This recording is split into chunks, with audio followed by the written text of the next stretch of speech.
would like to mention that one of our original sponsors at Cosmographia, CBD from the Gods, is following us here to our new podcast, Squaring the Circle.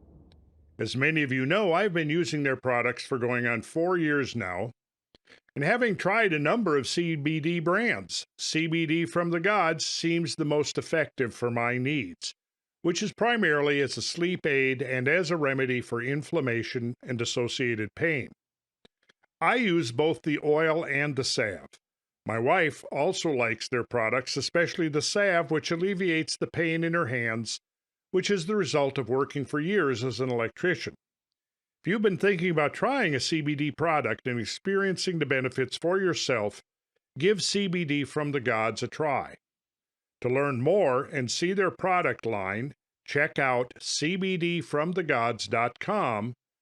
Any purchase of their products helps our efforts here at Squaring the Circle to realize our goal of making this world a better place. Thanks. Well, hello, Chris Cottrell. Randall, it's good to finally meet up in person on a podcast. Meet up? Well, we've met up in person. We have, yep. And now we're meeting up on a podcast. That's right. And I'm still kind of new to StreamYard, getting my feet wet here, but it looks like we've pulled it off. It looks pretty good so far. I can see you. I can hear you. You can see me. You can hear me. So that's a good sign. Check. Yeah. So as I'm trying to think of where I first encountered your name. It's been a few years. Yeah. It could have been through the Snake Brothers. It could have been through all the Randall You Can Handle. There's that could multiple be avenues. Yeah. Yep. That would probably be. So when did you start all the Randall You Can Handle? Well, first of all, I did not start all the Randall You Can Handle. No. You had a business partner in the past, and I guess things didn't work out. And so the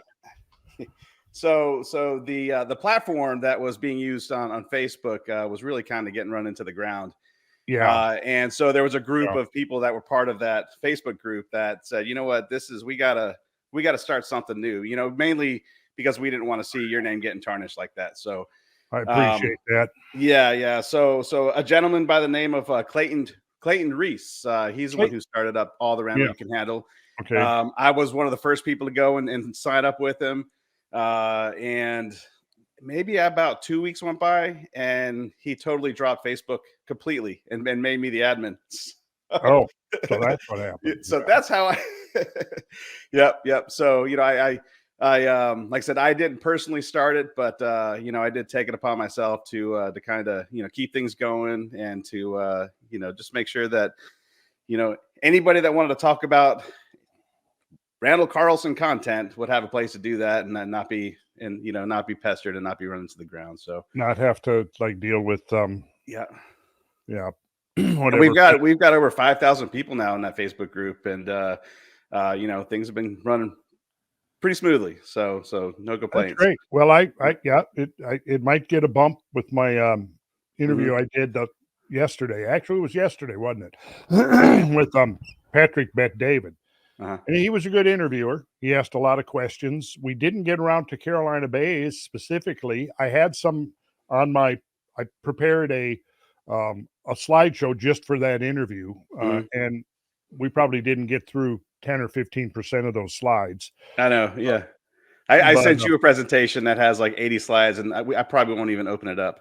So, I couldn't get it open. Okay, well, I have it, but if we need to use it, I could pull some stuff from it. But definitely, we want to show some images. I've got my PowerPoint show that I put together years ago. I just have a feeling that once we get going, that won't come up. But we'll see. We'll see how it goes. Okay. Yeah. Just a quick funny story while we're talking about the Randall You Can Handle Facebook group.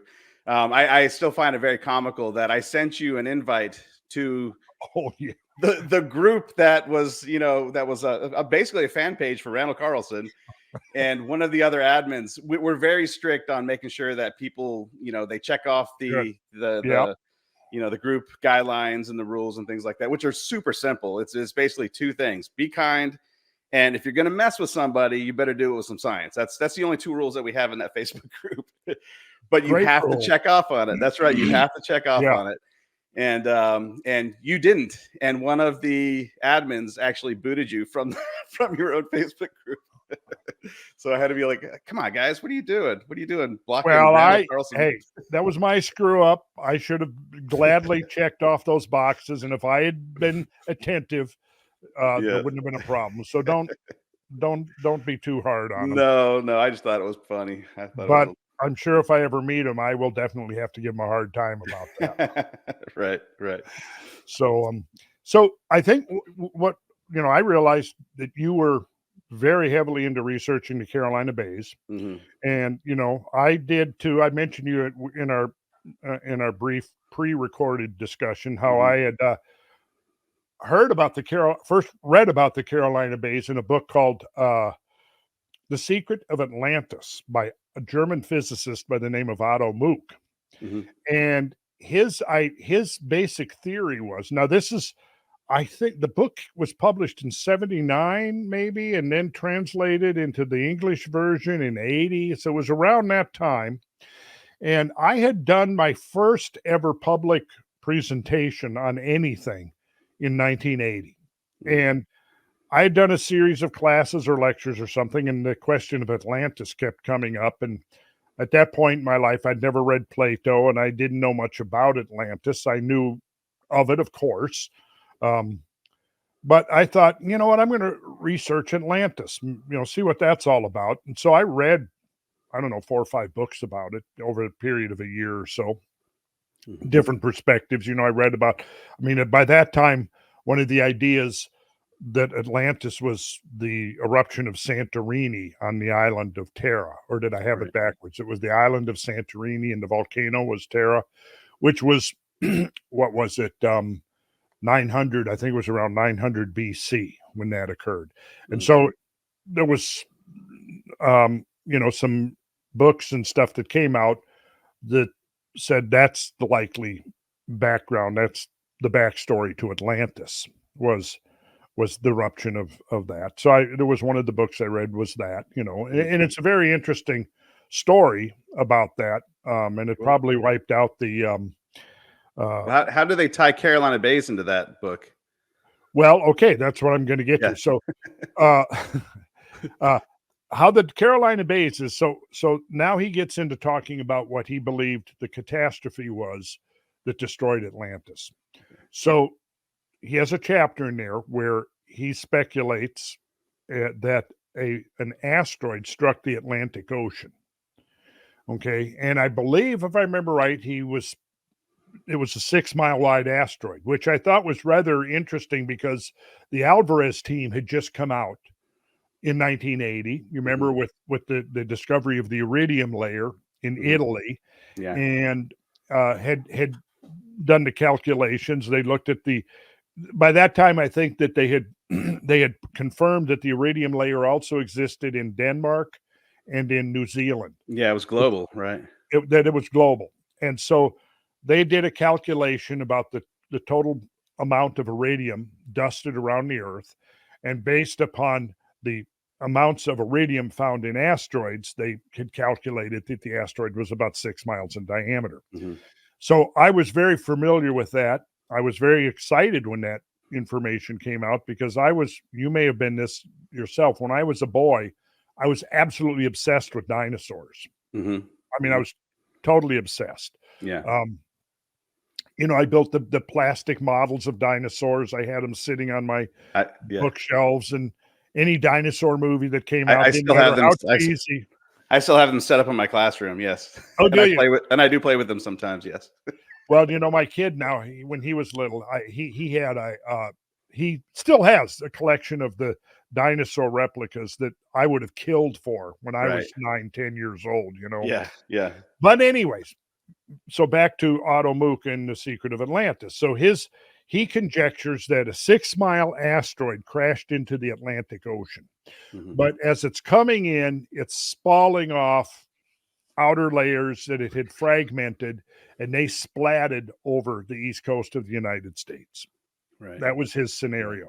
So he was tying Carolina Bays to an asteroid impact, and this was the catastrophe that caused the sinking of Atlantis. Hmm. So when I read that, I thought, well, geez, these things are right in my backyard that he's talking Right. about here. Right. So a couple of years went by, and locally here we have a facility called the Fernbank Science Center. I'm familiar. Yep.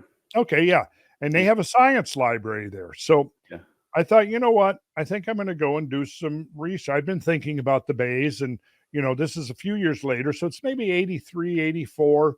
And, new research is coming out on the KT boundary impact and the discovery of other impact craters and things.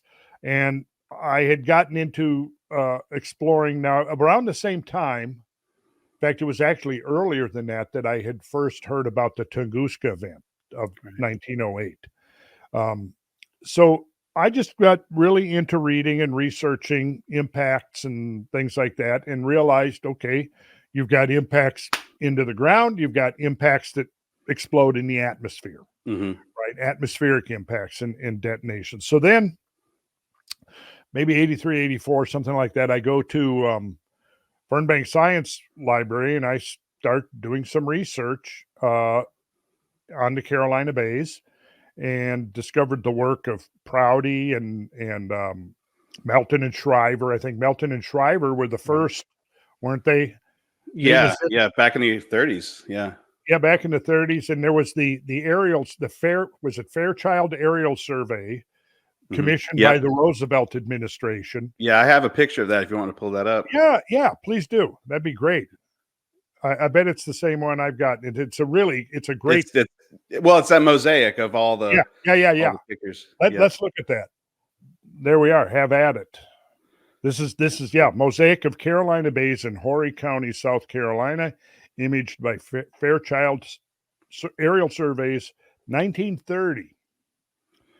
So this was commissioned. I think it was part of their the agricultural subsidies that they were doing. Yeah. Well, back then that was, Great Depression time. So they were, they were trying to do whatever they could to get some crops going out there. So that's what that was all about. Yeah. Yeah, and this was in the New York office. It was what was his name? I have right here. I showed you this before. Hmm. This is my first volume of Carolina Bay research, Right. and all of this was done. We were talking about how this was back in the day when you actually had to go to the library to do research. But I have a lot of good stuff here. The work of Melton and Shriver. You might mention, Chris, who they were. Yeah. They did a lot of work back in the what year was that? Well, let's see. The article I have here, 1933. Yeah. So this is all back in the early 30s, right? Yeah. And some of the things that I've mentioned in the past too is, that's really where the craze of the Carolina Bays came from, because they did mention asteroid impacts. That's what they thought these were. They thought they were meteor holes. And so the title of this paper, which appeared in the Journal of Geology, was "The Carolina Bays, Are They Meteorite Scars?" Right. Yeah. Yeah. But there was a story. Yeah. Okay. Goes back in 1895. L.C. Glenn described some peculiar elliptical depressions locally called bays in the vicinity of Darlington, South Carolina. In 1930, similar features near Conway were photographed by the Fairchild Aerial Surveys of New York City. And here we go. And were brought to Melton's attention by Mr. E. H. Corlett. So he was the guy who assembled this mosaic we're looking at right here. Right. And then that's got to be dozens of individual photos. Oh, yeah. Dozens. Yeah. Easily. Yeah. Yeah. And he assembled this and then essentially said, what the hell am I looking at? Yeah. And he surmised or conjectured that they could have been some type of meteorite impact. So then he called in, who did I say here? Melton. He called in Melton, who was a geologist who he knew, who then brought in, I think, a student. I think Shriver might have been a student of his. Melton maybe. was, they were from the University of Oklahoma. A careful study of the photographs showed that the origin of these bays involved problems of extraordinary interest. The authors, therefore, visited the region during the summer of 1931 in order to confirm their deductions and to make additional observations beyond the area of the mosaic. It was discovered that the typical bays near Conway differ somewhat from those described by Glenn, but apparently only in non-essentials. In most respects, they are identical. The conspicuous similarities include such features as the elliptical plan and the peculiar elevated rim of light sandy soil, which is almost invariably present at the southeastern end of each bay. On the other hand, the only important difference seems to be that of depth. The bays frequently occur near Darlington as pronounced topographic basins, while nearer the ocean, the depressions have been filled largely by the development of peat bogs. Yep. So, a few years later, I discovered the book that they got the book in the science library that I was using, the one by Henry Savage. Yep, Savage. Yeah, that was 81 or 82, I think. I think it was a little later than that. We could easily find out. But yeah, once I discovered that book, I then used he even mentions in there that he was going to attempt in his bibliography to assemble all of the references on Carolina bays. Yeah, yeah. So it took me about a year. I went through his references, and with the help of the librarian there at the science library, she got intrigued by what I was doing in the research. So she helped me, and I was able to procure all of this stuff, whether it was, in the library or not. We would do interlibrary loan. And so, yeah, I was able to procure almost everything in his reference. So Henry Savage, it was at the Mysterious Carolina Bays? I think that's I think that was the title. Something similar, yeah. Yeah, I'm sure let's see. The Mysterious Carolina Bays. And let's see, it was published in 1982. Yeah. Yep. So, yeah, because I know it was not too long after that I discovered his book. And then I used that, read it several times. In fact, I have a photocopied the whole book. So is that, I guess you encountered that book as well. Yeah, early on, but what I find amazing too is, they got these pictures in the early 1930s, and technology really didn't progress that much as far as aerial photography, for decades. Right. All the way, even when I was taking classes in at Valdosta State University, which we can bring up because I think, didn't you take some pictures of some Carolina bays down in that area? I did, yeah, down near Valdosta. Yep, that's exactly right. Yeah, that's where that was where I got my undergraduate from, and even in the late 90s, we were able to pull aerial photography, but to make like a mosaic like this, we would have to print them out one at a time. Yeah. And get a poster board and glue them to poster boards to get a mosaic of the area. And that was in the 90s. So right. So yeah, this was pretty interesting. So, I was inclined to believe that they were impacts. And for me, I thought, well, so one of the controversies became, I think it was Prouty who proposed aerial detonations along the lines of Tunguska, I believe, where I think Melton and Shriver were still thinking actual impacts into the unconsolidated sediment of the coastal plain. Right. I was going to refresh myself on all this, but I figured you'd be able to get me straightened out here. Well, yeah, so I wonder if Mysterious Carolina Bays is still in print. I had to dig one out somewhere. It wasn't easy to find. I think I got it from either Michael Davies or Antonio Zamora. So I was able to get it. Okay. From different channels. Yeah. Now were you at that round table at? I was not at the round table. No. And we could bring that up too, because that was probably a pivotal moment for Carolina Bays. But I was not part of that. No. Yeah, nope. That was where I first was. It Davies? Is that his? It's Davies. Yeah. Davies. Yeah, Davies. Yep. Michael Yeah, I was Davis. pretty impressed by his work. Yeah, well, he, like I said, when we look at these aerial photos, he's the one who's responsible for taking the USGS LiDAR data Mhm. and uploading it, and now we can all, I mean, everybody can go onto centos.org and look at his overlays using just Google Earth. It's Mhm. amazing the progression of the technology over the past, really 15 years, even less. I think he started that in 2012. So it's just a little bit over a decade or so. But yeah, the progression has really kicked off over the past 10, 15 years for sure. Yeah. So this is directly from a quote from Savage's book. In 1930, Myrtle Beach Estates, in order to facilitate the sale of the timber from some of its extensive land holdings in Horry County, South Carolina, had engaged Fairchild Surveys Incorporated to photograph from the air some 500 square miles in the Myrtle Beach area.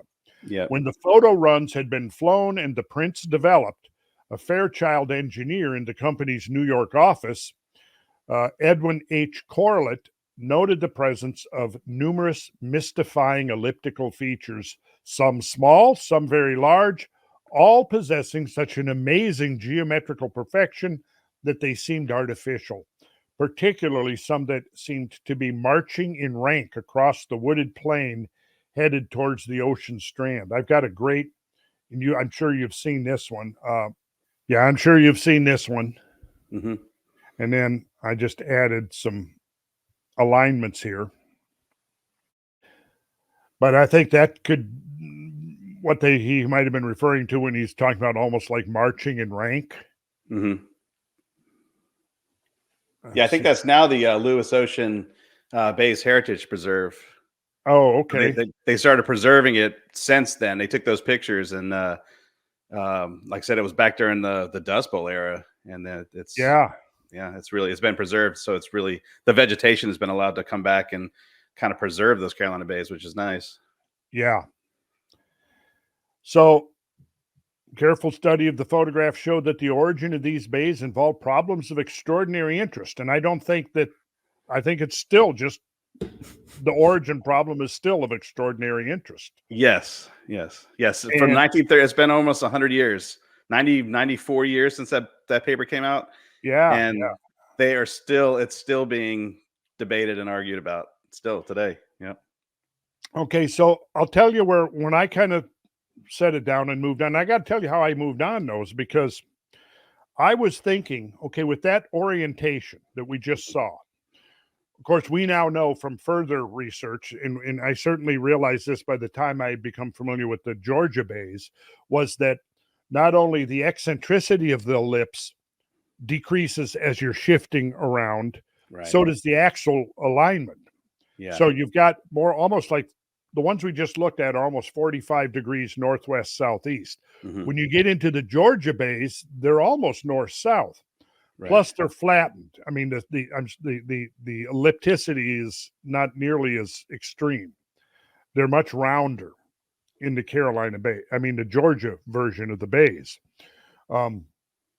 which struck me as peculiar, which led me back then to think, well, you've got an epicenter. Yeah. That's radiating. Now, I didn't know about, back then, I didn't know about the topographic depressions out in, is it Nebraska? Nebraska, yeah. Kansas and Nebraska, yeah. Kansas and Nebraska. I had no idea that those existed.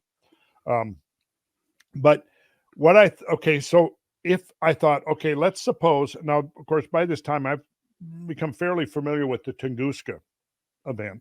Mm-hmm. So I started thinking, well, and then I discovered the work of William Prouty. Prouty pretty much had a scenario that was similar to Tunguska, aerial detonations rather than actual impacts. Is that what you recall? Yeah, I remember hearing that in the that came out in the 80s, I think, too. Yeah, I think so. Well, Prouty's work was in the 50s. Okay. Because you remember it was maybe I'm confusing that with something else, but yeah.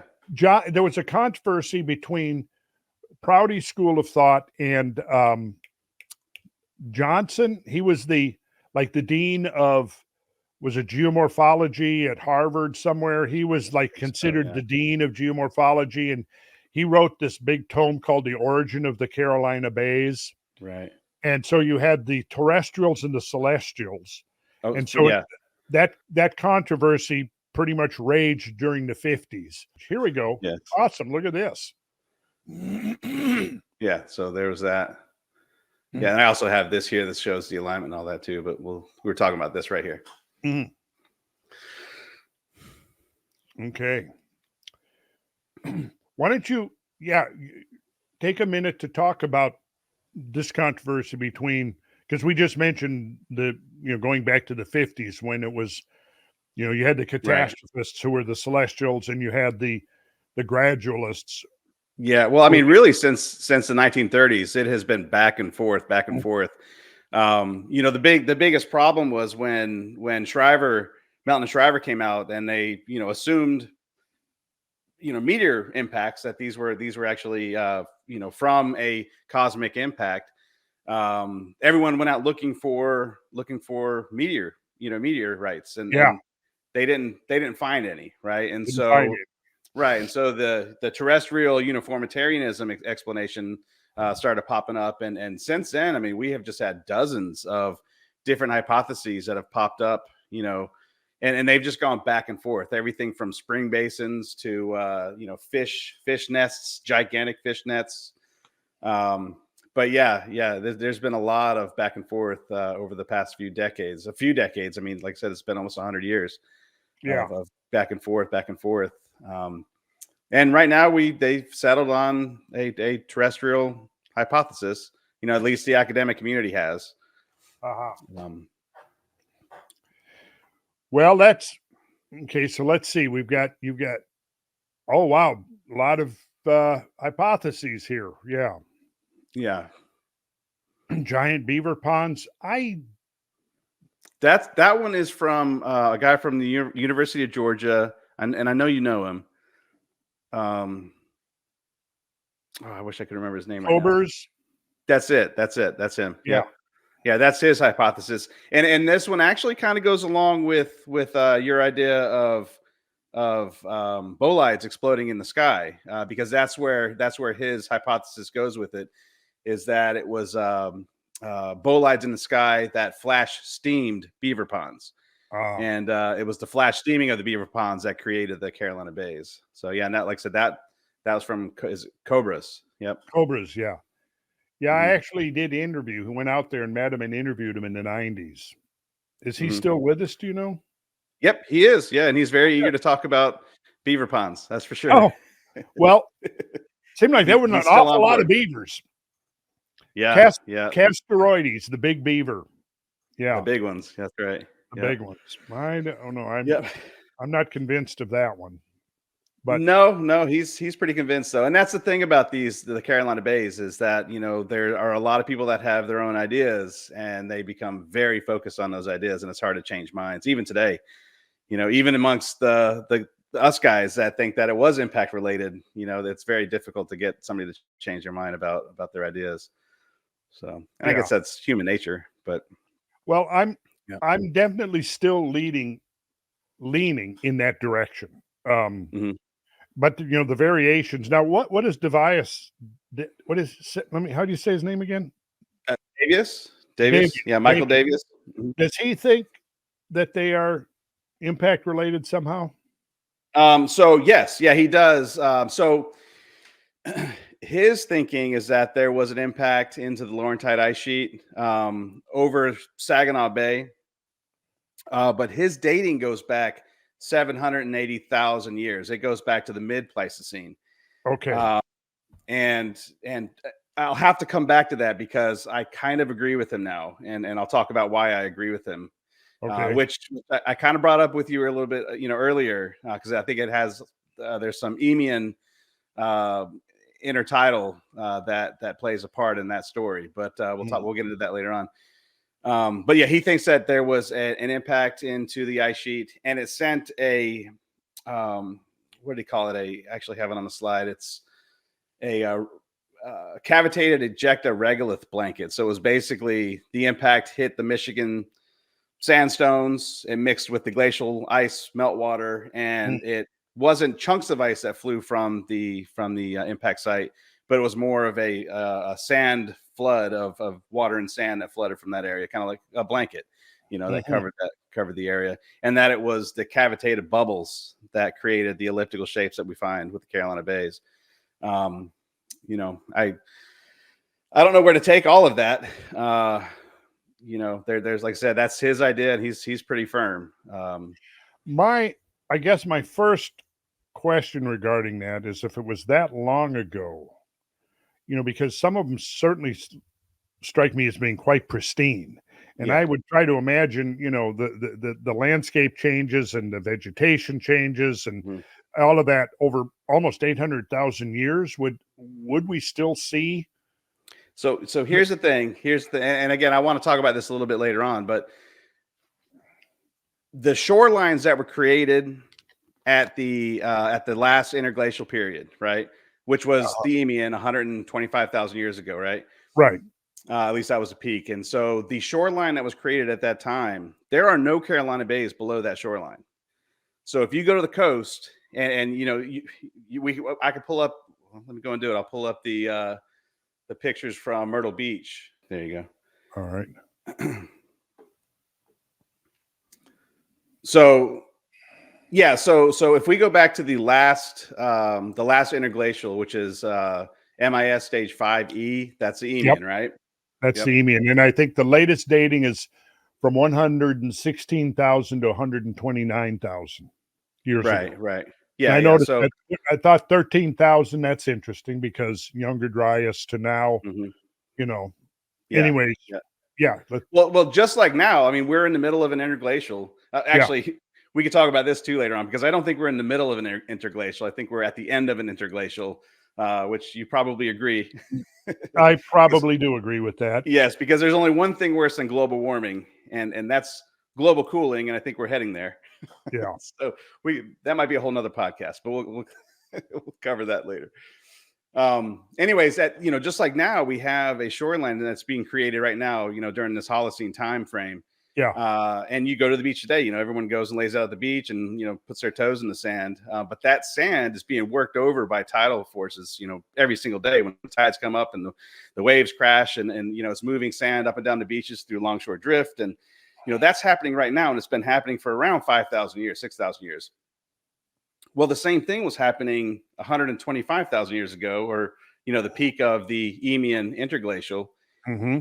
And those shorelines are still there. Those shorelines, you can actually go and find them today. And that's why I say, if you go back 125,000 years and find that shoreline, and it's a pretty stark difference from what's below it. If they can go back 125,000 years, I think we can go back 400,000 years. We can go back 400,000 years and find that shoreline. If we could find those shorelines, which are just made of sand and peat and things like that, but if those shorelines are there, then so can the Carolina Bays. They could have survived that long too. Do you see what I'm saying? Yeah. So if we look at the coast, this is actually in Georgia. I got this from a field trip guide from Valdosta State University. They would take their students to different stops on their way to the beach, and they would look at these Pleistocene age shorelines. And again, the last two times that sea levels were higher than today was during the Eemian, and then the last time there was ice ages in between, but the last time it was higher than today was 400,000 years ago. Or actually, the last time it was higher than it was during the Eemian was 400,000 years ago. And we can find that shoreline too. That's the Talbot, the Talbot Formation. Which you can see I have a pin there close to where that Talbot Formation is. And so again, this is the Google Earth image of that. But when we click over to the LiDAR, again, this is LiDAR provided by Michael Davis. You can get it on Centos.org, and you can pull it up with your Google Earth. Everyone can. Okay. Yeah. But we see a very clear difference. All those red dots are Carolina Bays that Michael Davis has marked. And you see a clear difference of where we see Carolina Bays and where we don't see Carolina Bays. And again, anything under that Pamlico terrace, anything under 30 feet in elevation, which was how much higher the sea levels were 125,000 years ago. There are no Carolina bays. They're anywhere in this whole area. So, I mean, I don't know how you take that, but if these were formed by some form of impact, then we should see them all the way to the coast, because sea levels haven't risen that high in 125,000 years. So where are all of those Carolina bays, in most of this area? If we click back, I mean, they should be all over the place here, but they're missing from the landscape. Where you really see it is in Myrtle Beach. And this is actually the area that you were talking about a little while ago, which is now the preserve. We might even be able to find those. I think they're right off to the right of those Carolina bays you were looking at, what you call the train. So this is an area that's in Myrtle Beach, which the reason why I use this and the reason why I pull it up is because we see the Holocene age shorelines acting on the Pleistocene beaches right now. A lot of people don't realize it, but when you go to the beach, most of the barrier islands are divided into two different categories. There's two different ages. You have the Holocene beach, and then you have a Pleistocene half of the island. But here in Myrtle Beach, it's such a quick drop off that the Holocene, interglacial is actually wearing away at the Pleistocene part of the island. And so when you click on the LiDAR, you can see a stark difference of where the Carolina bays are and where they're not. And the higher up you go in elevation, the clearer those Carolina bays become. And again, this whole area that's kind of in the green and orange in the middle, there's really well-defined Carolina bays there. And those are the oldest terraces. Those are, they date back, that's like 1 million years old, actually. It's been the last time that it was covered in ocean water was over 1 million years ago. So there was like 3 stages: 1 million years ago, 400,000 years ago, and 125,000 years ago. And I have that marked here to help you kind of see it better. But these were past barrier islands, right? Right. And so where we don't see the Carolina bays, where are they? Why aren't they there? If they were created during the late Pleistocene, if they were if they were younger dry age. Yeah. So where is the paleo shoreline, let's say close to, the late Pleistocene paleo shoreline? Is it this? So I have it marked in red and black. And you have to keep in mind too, I guess, when you're looking at the LiDAR, it's color coded by the colors represent elevation. So it's almost like looking at a LiDAR and a topographic map at the same time. But as you go up, each color is 1 meter, and they repeat every 10 meters. So when you see red, the next time you see red is 10 meters up. But in this area, we're going up onto an old barrier island, and then down into the back bay, into what used to be a salt marsh 400,000 years or 125,000 years ago. And then back up, and then you go across that really old barrier island. These don't have a pointer, do they? Yeah. I see your cursor. Oh, you do see it. Okay. So yeah, all of this right here, that's the oldest. Like that's been around for, since 1 million years. It was covered up in ocean water at least 1 million years ago. But it hasn't been covered underwater since then. Everything that's in between black and red, like even this back end, this is the backside of a barrier island. This would have been the salt marsh when sea levels were a lot higher. And we do find Carolina bays there. We do find Carolina bays in between these two lines. But they're heavily eroded. If you start looking at a bunch of these, they're really heavily eroded, which makes sense if it was a salt marsh when that was a barrier island.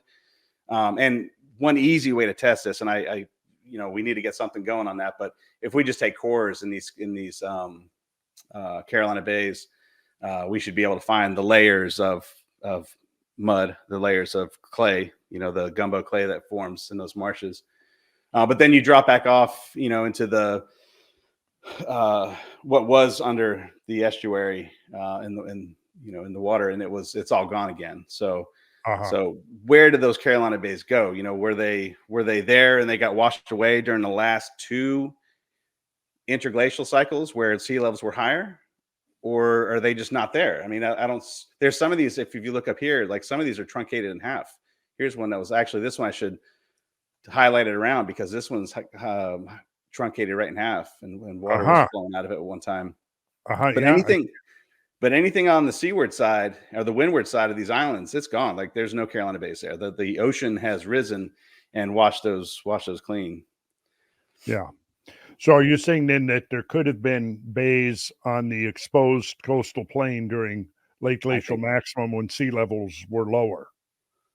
Yes. Yeah. If they were formed older, like I said, not during, if they were formed as early as the Younger Dryas, we should see them all over this whole area. The fact that we only see them on these higher terraces, I think, says that they are a lot older. I think that they're a lot older. I think I think Michael Davis might be right with his age of mid Pleistocene. Have you done any research into the mid Pleistocene? Not as much as I have the end of Pleistocene. It's pretty interesting. I need to do a lot more research into it as well, because I got into this because of the Younger Dryas, and so I was fully on board with Antonio Zamora's ideas of Carolina bays being Younger Dryas in age. But then it was seeing this, and it was actually an argument I was having with Michael Davis. We were talking about how he was trying to explain to me that the coastal plain is pool table flat, and I live on the coast. I live down here in coastal Georgia, not too far from you, about five hours away. Okay. And I was like, it's not. He was saying it was pool table flat, and I was like, it's not. We have ancient barrier islands, where you're driving down the road and you go up onto a sandhill, and then you go back down into a swampy area and then back up into a sandhill. That's all over the coast. And when I went to go prove him wrong about these ancient barrier islands, that's when I saw like where all the places we don't see Carolina bays, and that kind of shifted my whole thinking. When you start looking at where you don't see Carolina bays, it's like, well, where did they go? They should be here, and they're not here. And the only explanation is that the sea levels rose and washed them away. So that was a big turning point for me. Now there are a few places where there are an exception to the rule, but those have very good explanations on why we see them. Like for instance, the Delmarva Peninsula.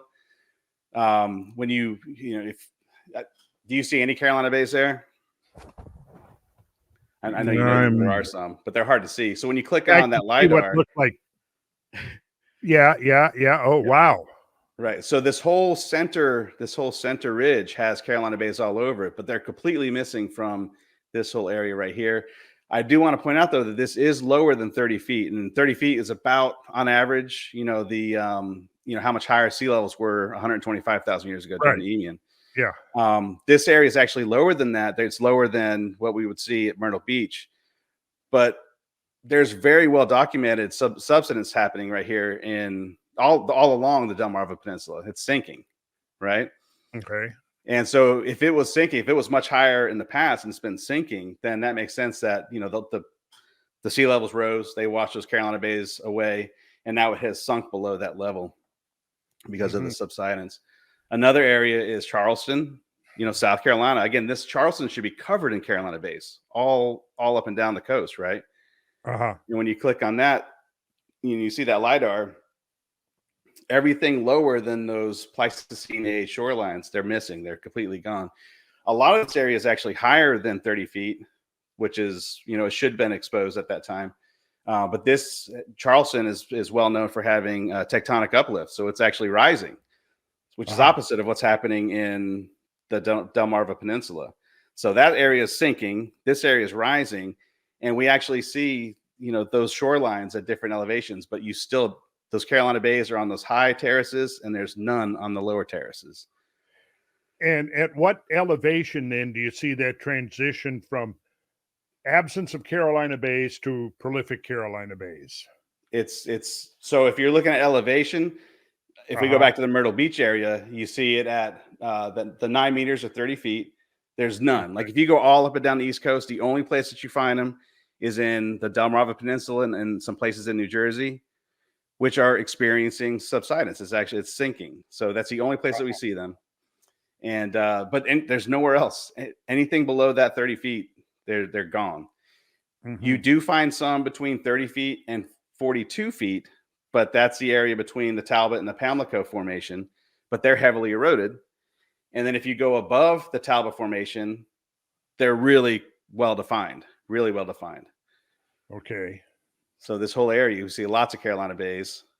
There are some in the between the black and the red lines. And I know this is like Microsoft Paint. I need to get a better graphics team to help out with some of this. Sure. but yeah, there's definitely a transition between these different terraces as you go up and down. Comparing the seaward and the windward and the leeward side of these old ancient barrier islands, and I think that's very telling. At least it tells me that they have to be older than the Younger Dryas, at least. Otherwise, we should see Carolina bays all over this area. Why do we see so many of them right here, but none in this area in red, where that's prime? It's a prime location to see a bunch of them, and we don't see that. So let's recapitulate the area in red where you don't see them. Now you've got a band of them you see here. Now is this the Talbot Formation? Which yes, is the Talbot? yes. Okay. Yeah, let me go back to this. Let me go back to like I said, that's not a great example because it's sinking in that area. But so the area in blue right here is the area between the Pamlico and the Talbot Formation. Okay. Yeah. Talbot's the area in green and yellow where you're scrolling over that right now. Mm-hmm. Yeah. No. That's the Penn Holloway. That's the oldest one. Okay, Penn Holloway. Okay. Yeah. And then which one is the Talbot then? That's the area in between. And then you have anything that's surrounded in red. That's the Pamlico. Anything surrounded in black is the Talbot Formation. So that is Talbot.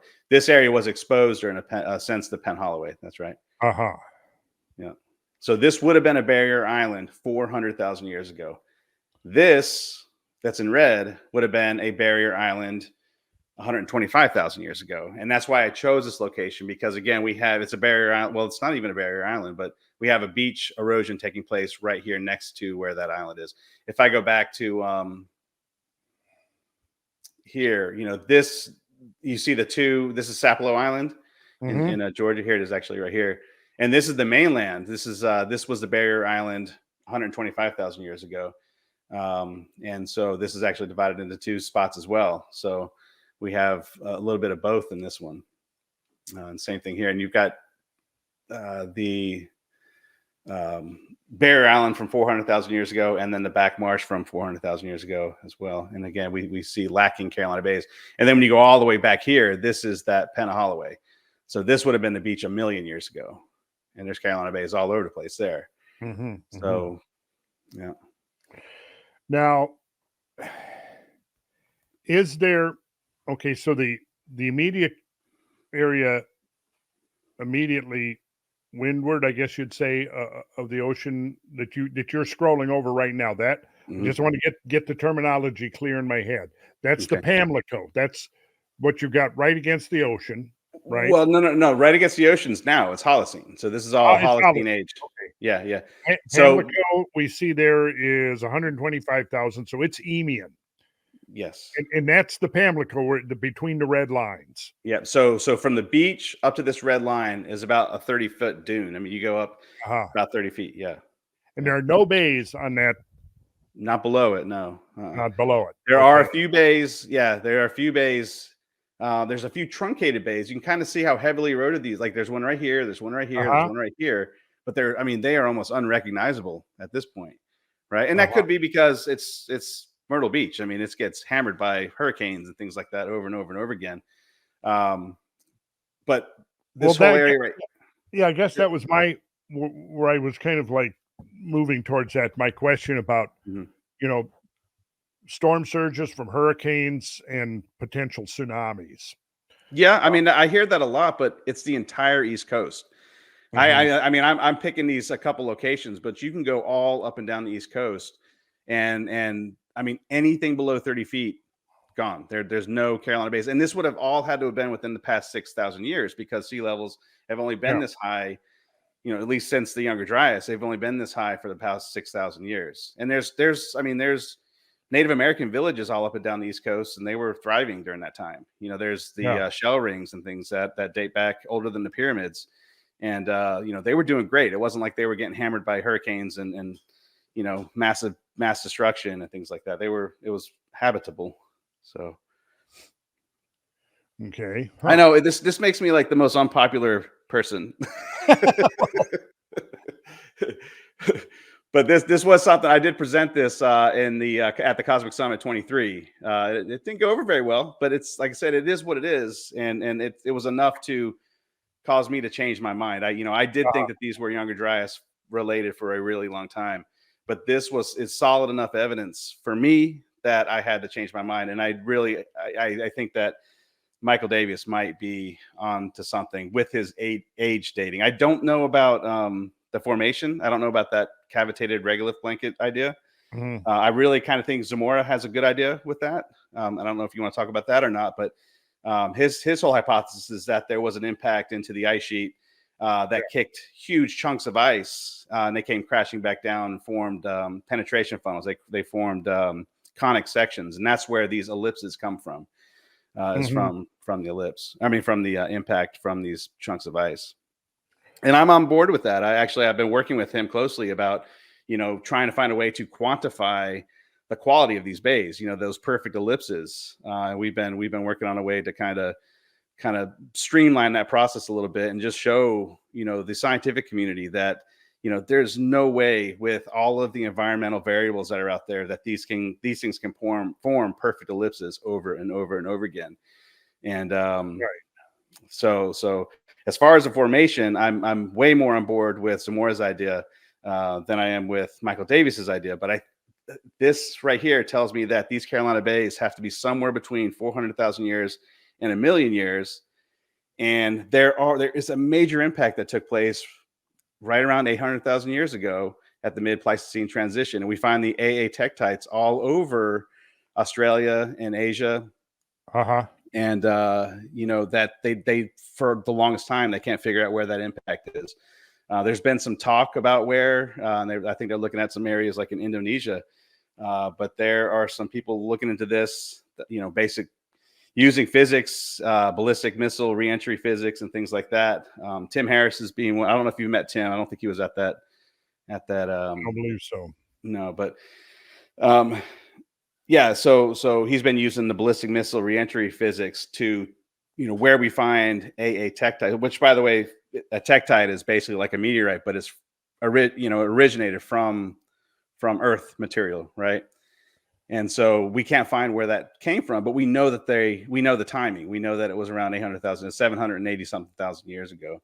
Okay. And they link it to that event in Michigan. They think that it was in the Saginaw Bay area. I think it was over Michigan. I think it was actually part of the formation of the Michigan Basin. I Uh-huh. don't know if you want to go there or not. Now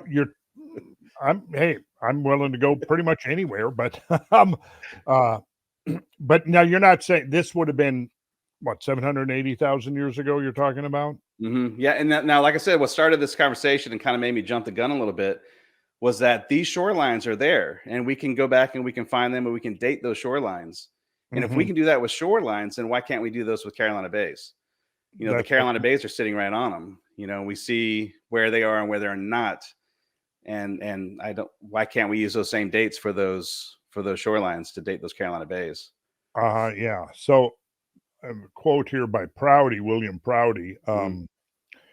He says the similarity of development and the condition of preservation of bays in all parts of the Bay Country seems to indicate that they are all about the same age. Elliptical sand rimmed bays are not being formed anywhere in the world at the present time, as far as known.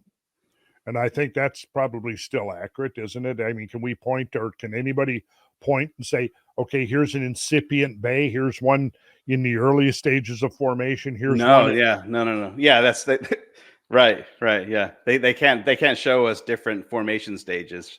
They No, all formed an ellipse, and then they were like, okay, we're done. yeah. And 'Cause again, as a science teacher, we never did go through like introductions, but I am a science teacher, and like a really important part of teaching kids about science is the scientific process and using forming hypotheses and testing your hypothesis and keeping track of your variables. And that's not been part of the current academic formation for Carolina Bay. So we didn't get into that either. But right now we jumped the gun big time, Randall. Oh, Right now, the current academic hypothesis for these Carolina bays is that they were created by wind and water, basically ponds of wind and water over a long period of time. I should close this and open it back up, but yeah, I think I saw you had the elliptical lakes up there on the coastal plain up there on Alaska. Did I see that? I did. Yeah. My presentation at the Cosmic Summit this year was titled "Pseudo Carolina Bays." I have to play off that word "pseudo," that word that means false, because since I got involved with Carolina Bays, I've had major geologists and for some reason archaeologists get all into this. I don't know why, but they get very involved with Carolina Bays. And they always want to call them, thermokarst lakes, or they want to call them kettle lakes, or something like that. And it's like, no, they're not. These are, the whole purpose of my presentation was to show that they are so dominant in the landscape that all of those other ones should be compared to Carolina Bays. Like Carolina Bays should be king as far as elliptical shaped depressions, and then all the other ones, those are the pseudo Carolina Bays. They shouldn't even count. But like I said, right now the dominant hypothesis is that wind and water created these. Some really highly respected archaeologists are involved in this. They're actually members of the Comet Research Group. So these are guys that are actively researching a Younger Dryas impact. But they are out of the Carolina Bay business, and Dr. Christopher Moore, who I actually went and participated with on a archaeological dig. You see Micah Hanks there? I know. Yep. I know Micah Hanks well, and I've been out in the field with Christopher Moore visiting bays. That's right. It was part of that same Carolina Bay Summit that you went with Davius and Zamora, and who else was there? Dr. Al Goodyear, I think, was there. Malcolm LeCompte, who did a lot of the work on the Younger Dryas impact. Yes. So now, I mean, if memory serves me correctly, Malcolm LeCompte was not a big fan of a cosmic impact creating Carolina Bays. Again, he's totally on board with a cosmic impact causing the Younger Dryas, but when you bring up Carolina Bays, he didn't like that. Well, I know he had objections to Tony Zamora's ideas, for sure. I definitely picked up on that. Now, I didn't necessarily pick up on that he was totally opposed to an impact idea, but I wouldn't, I could certainly believe that. I think at this point, a lot of them are going to be deferring to Chris Moore's work. Right. Yeah. For sure. Yeah. I mean, he is the, he's in charge of the Comet Research Group right now. So he's the one who's handling all that. I think it was Graham Hancock that called him out on it, though, because I think he sent some emails to Graham later after you guys met, and he wasn't very kind about him including Zamora's ideas in his book. So and I think Graham made those public.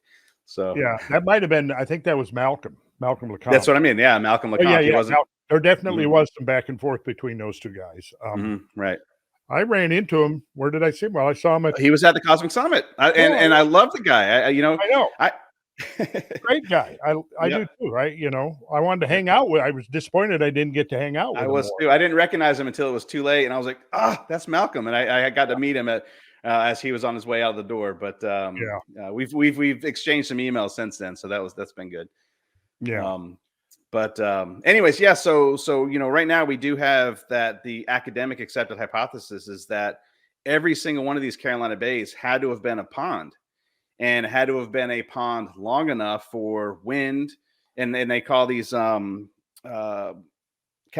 winds from the ice sheet, because during the peak of the ice age, the ice sheet was much bigger, and the temperature, the cold temperatures on the top of the ice sheet would just rush off the front of this ice sheet and blow across North America. And it was hitting all of this is another part that really kind of bothers me, because supposedly this whole area would have been very arid, almost desert-like. And when Chris Moore explained it to me, he almost explained like an erg condition, like a giant shifting sand dune field. And then if that's the case, then where did all these ponds come from? I never. Well, that would quite be my first question. Exactly. I'll say, And that was well, you're familiar. I see you've got Koxarowski right there. yeah, yeah, And they're saying he was right. Was very skeptical of his yeah, idea. yeah. Well, and I actually, to help explain that, I have a whole slide on that as well. But yeah, I mean, basically the way. So There we go. Yeah, that was his. Go ahead. I'm sorry. Yeah, go ahead. I was just seeing the diagram. I'm very familiar with that diagram there. Yeah. Which appeared in his work, which was called The Origin of the Carolina Bays. Right. Yeah. And so you just made a point there. Let's see. I think I've got a quote from his work right here. Yes, let's see. Here we go. This is from his 1977 Carolina Bays, a comparison with modern oriented lakes. That was the year I was born, by the way. I was born in 77. So this how long that this has been. Yeah. They accept the hypothesis, but go ahead. So that was a special year then, huh? Yes. At least as far as you're concerned. Investigations of oriented lakes and bays in these different geographic areas have shown that the processes that initially produced them apparently differ. Now, really? Okay, well, however, absolutely no evidence has been encountered that would support an extraterrestrial origin. Yeah. And he then says incipient oriented lakes, and I have this next part underscored in this. Incipient oriented lakes develop in topographic depressions created by coastal, fluvial, aeolian, solutioning, glacial, periglacial, and perhaps some tectonic processes. So you've got everything in the kitchen sink thrown in there, which to me explains absolutely nothing about how those topographic depressions already pre-existed. You had to have topographic depressions already there, according to this model. And to test that, he started with a perfect circular depression. Right. He started with a bowl-shaped depression, which, I mean, that's basically the definition of a crater. So, I mean, he started with a crater to recreate a Carolina, and even under controlled conditions, he couldn't do it. That's not a Carolina Bay. That's not a perfect ellipse. It's more like a football. Right. So to me, it baffles me that this is still, and this, by the way, was a PhD dissertation paper. This has never been peer reviewed, but this is the main accepted hypothesis for Carolina Bays today. Yeah. And I don't buy it. I've got, let's see. You stop share. I'm going to do a share. Yeah, sure. Yeah. There you go. And so for 4 hours, every 15 minutes, he swapped the fan around 180 degrees, which, again, I don't know what he was trying to represent by doing that. Yeah. Because that's not natural. No.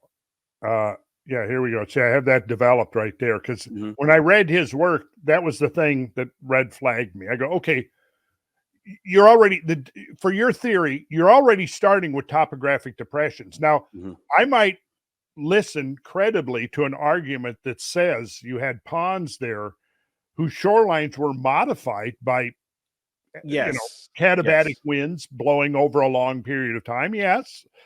But again, I had issues with that, and my main issue was what I've underlined right here, that they developed in topographic depressions. So then I'm like, well, where the hell did the topographic depressions come from? Right. Well, as you can see here, coastal, fluvial, aeolian, solutioning, glacial, periglacial. Well, that doesn't explain anything. When you bring in every single possible geomorphic force to get these things, I had problems with that. But then, to me, I didn't like this attitude right here. This in his summary of it. In retrospect, it is rather unfortunate that the meteorite theory ever made its way into the literature, since many laymen and even a number of geologists still subscribe to it, in spite of the fact that no concrete supportive evidence whatsoever exists. Yes. Well, that's what got him his PhD, was that last little paragraph. I'm sure. Right. Because I'm sure his advisor. Don't get me started, Randall. Don't get me started. I wanted to be a college professor at one point. I want no part of that. I want no part of that anymore. Yeah. Yeah. But So anyways, I digress. yeah. So I thoroughly went through his thing. At the end of Yeah. it, I didn't, No. I And just you know what? He did make a great oriented lake, because there are oriented lakes out there. You Mhm. know, and I could see why they went with this as a hypothesis, especially if you flew over the Cape Fear River Valley, right? Yeah. Because actually I have that slide pulled up too if you want to give me the. Sure. All right, so yeah, they've done a lot of work on Herndon Bay, and again, I just wanted to pull this up because it Wow. shows how well defined these Carolina bays are, all up and Yeah. down. And again, they all have this elliptical geometry, and these almost all of these are perfect ellipses. There are a few that that have probably been altered in the past, because wind and water does its thing. Sure. But the majority of the ones in this picture would be a perfect ellipse, And Herndon Bay, this is the one that Chris Moore wrote a paper on. It's basically saying that the whole thing has moved. They say that they migrate. They don't change shape or anything like that, but they somehow migrate from place to place. And so supposedly this Carolina Bay was right here, and the whole thing has shifted this way. Despite what you see in the rest of the topography, it's this one decided to go ahead and shuffle itself, a few half a mile or something to the northwest. But anyways, so this is the Cape Fear River Valley, and it is a river valley, or a flood valley, floodplain, and so there are Carolina bays with water in them, right? And these were some of the first ones that got, they could see with the aerial photos and things like that. And you do see water in them. And again, when you switch over the lidar, they're all over. They're all over in areas where you couldn't see them before. So they're not just in these river valleys, Mhm. where water can fill them. Oops. By the way, those were some Nebraska rainwater basins. We'll get into that. But yeah, if I just go back, I mean, you can see all of these depressions right here. So for their hypothesis to be true, every single one of these that are even up on higher sand terraces would have all had to have been ponds, and the wind and water would have had to shape them perfectly every single time.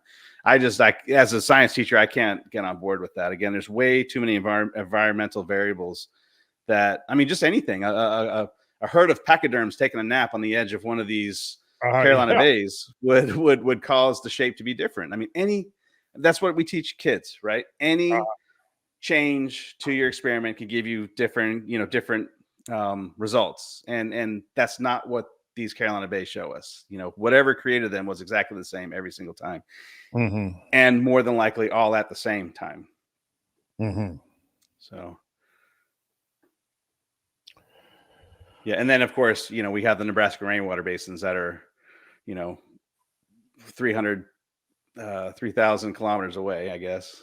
So, and yet they're elliptical and they're oriented. They're elliptical as well. These are, This is all farmland. So then would have to, if the wind and water hypothesis was the explanation for these, then we have to assume that the winds were oriented blowing. I mean, is there any detectable sand rims on the southwestern rim of this? No, most of these are the sand rims are on the southeast, but again, that could be because of directional winds. I mean, it's we know that the ice caps were there. We know that they've been blowing for a long time. They've been moving and shifting sands around. Yeah, okay. But the orientation of these go right back to the same location. They go right back to the same place that all of these point to. I don't know. I hate to keep jumping around. It's all right, but they do converge. And I think you have a great slide kind of showing that convergence, don't you, between the Nebraska bays and the Carolina bays? Yeah, I do. I'm pulling it up and right the now. Georgia bays. Yep. Because what you see is this shifting from southeast to northwest, then it shifts around like this, and they're all essentially converging on a general area. Yeah, go ahead and hit that stage, share stage. Yeah, got it. Sorry. There so this I put this together. Right in the middle, I've got Cal Zaworski's, wind and big No, I don't think so. But yeah, you've got the Carolina Bays, all up and down the East Coast that are pointing to this location. Now, this is an image from Michael Davies, and again, he does pinpoint Saginaw Bay, which is right here. Personally, I think that this was an impact that occurred over Michigan, and Saginaw Bay might kind of show directionality of the impact in one way or the other. But I think that the Michigan Basin is part of the story. If you push this dating back, nearly 800,000 years, I see no reason why the Michigan Basin couldn't have been depressed to create these ringed shapes, exactly where all of these Carolina Basin, Nebraska, and rainwater basins point to. I mean, they literally cross over Michigan right here. Well, I could certainly, thought for a long time that could. My impression, though, was that the Michigan Basin, if it was impact produced, which I could readily believe, is that it would have to be very, very old. Well, or it's been covered in ice multiple times, which it has been. We can go back to that slide I showed earlier with the ice ages. And so if this thing was 800,000 years, that was 7 or 8 ice ages ago. And every single time, 2 miles of ice rolls over Michigan and back and melts. And, I don't see, here's my big thing with the Michigan Basin. So for a basin to form, if you read the literature on the Michigan Basin, supposedly the basin formed as sediment layers. So it formed as a bowl shape, right? That's what the literature says about how the Michigan Basin formed. They formed in these different bowl shapes. But that goes completely against the geologic law of original horizontality, where sediment layers layer flat. They don't layer in bowl shapes. They layer flat, right. And then they stack up on top of each other. That completely goes against that. It also, I just do you see what I'm saying? Yeah.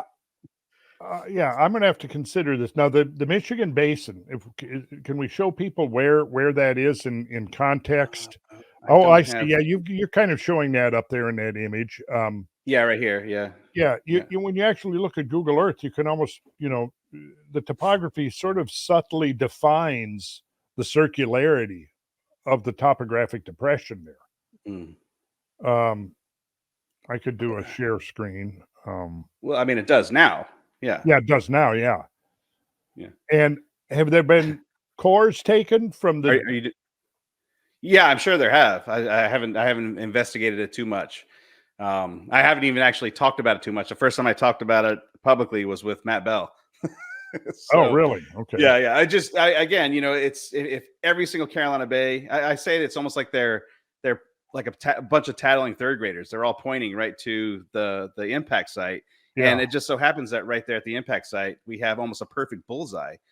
Not only that, but if you pan out a little bit, this part gets me a little bit. But when you pan out, that's the mitten of Michigan, right? It's almost like a catcher's mitt. It literally caught that thing. Yeah. The mitten, where the circular. Can you see this kind of circular? Yep. Yeah. That's it right there. Mm-hmm. Well, I also, with a slight adjustment. Yes.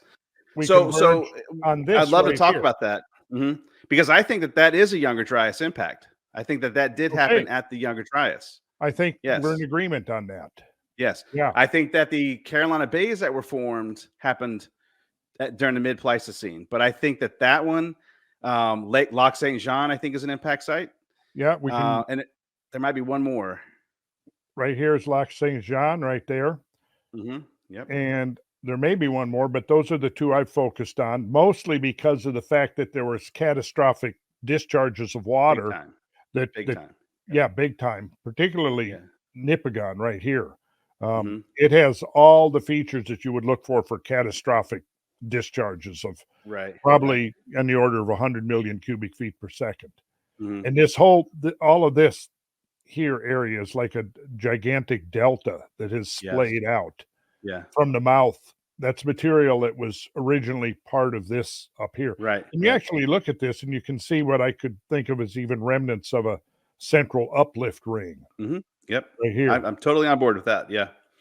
Yeah. And back to Lac Saint Jean, I know you've mentioned this before, but Wu et al. Has a paper where they found Younger Dryas impact proxies down in Pennsylvania Yeah, that comes from the Quebecian province, which is exactly exactly.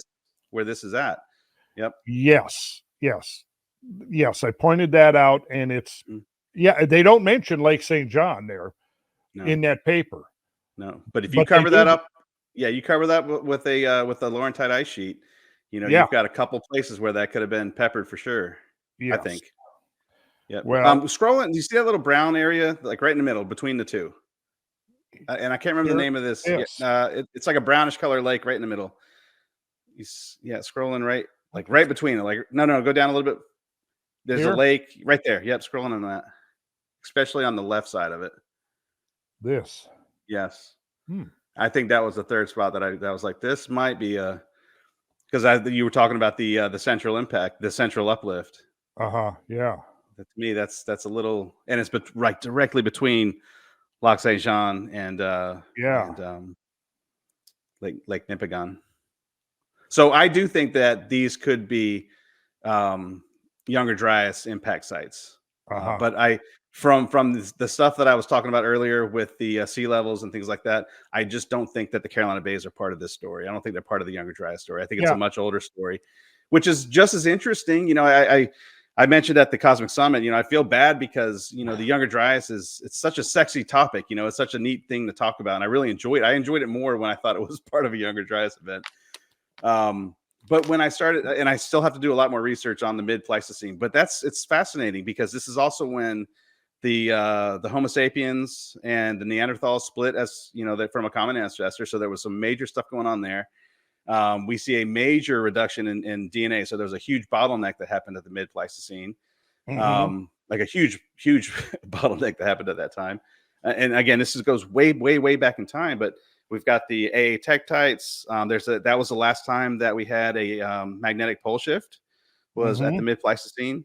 There was extinction level events that took place at the mid-Pleistocene. So to me, I think we're looking at a much bigger event. I think that what created the Carolina Bays was an even bigger event than the Younger Dryas. I think it was a big deal. I think that the Michigan Basin was part of it. They've even done gravitational studies on Michigan, and there's a gravitational anomaly in that same area right around Saginaw Bay that is very similar to the gravitational anomaly that we find at the Chicxulub Love Crater, the one that took out the dinosaurs. Mm-hmm. And again, you've got a big audience too, don't you? But I think this event was almost on par with that 65 million year ago event. But the big savior, the big thing that saved the day was the ice sheet. Instead of it landing into a shallow sea, into what's now the Yucatan Peninsula and the Gulf of Mexico, I think that it hit this ice sheet and the energy was dispensed. And that's what created these Carolina Bays. That's what created the AA tektites and all of that's involved that happened at the mid-Pleistocene. Again, a lot more research has to go into that, but that's kind of where I'm at with it right now. Okay, I'm going to go That's a ahead and lot. share. That's why what? It's a lot. I'm sorry. Yeah. All right, so I'm going to do another share screen and before we leave Lake Nipigon. Mhm. So here what I've done, I've taken spot elevations, and you can see that there's pretty much a consistent rim raised Mhm. around it. Mhm. The Those are elevation marks. What is that are flag? elevation. So, Okay. 1,500 feet above sea level, 1,505, Mhm. 1105. There's a little bit of variation, but it's all within a couple of hundred feet of each other. The lake level was 851 feet above sea level. And then I point out here, note the substantial drop in elevation on the south rim of the lake, forming a trough. You can see right here, Yeah, for sure. it drops from 1365 down to, here's 964, 946. Note also the consistency of elevations to both the east and west of the trough. So, you've got 1540 here, and then you got 1540 right here. Mhm. So I would conjecture that was a consistent topography here. The impact, and this would have been covered in ice, the impact caused catastrophic ice melting, and then that discharged to the south and carved out this trough. Mhm. And it says this is similar to, if not identical to, a number of situations within the landscape of the Missoula floods, where catastrophic floodwater breached a pre-existing divide. That the trough was the result of catastrophic flood or floods is demonstrated by a closer look at the geomorphology. And then I show Lake Nipigon, Mhm. which, not Lake Nipigon, Lake Agassiz, Right, which right, was an extraordinary body of meltwater right. that was literally like an inland freshwater sea. I mean, it was so vast that sailing across it, you could sail for days and not see either shore. I Mhm. mean, it was huge. Yeah. One of the southern outlets that I took Graham Hancock to this discharge point down here, right down at the south. Right. There's a lake there called Big Stone Lake. And you see these huge rounded boulders stacked up for a couple of miles right there at the discharge point.